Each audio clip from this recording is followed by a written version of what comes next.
people call me a tomato, but I am a monster.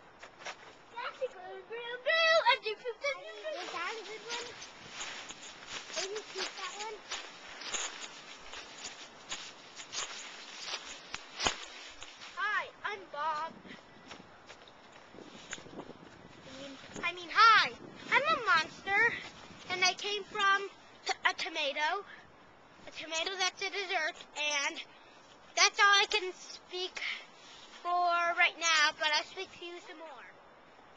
Hi, I'm Bob once again, and I'm about to go in the secret monster place.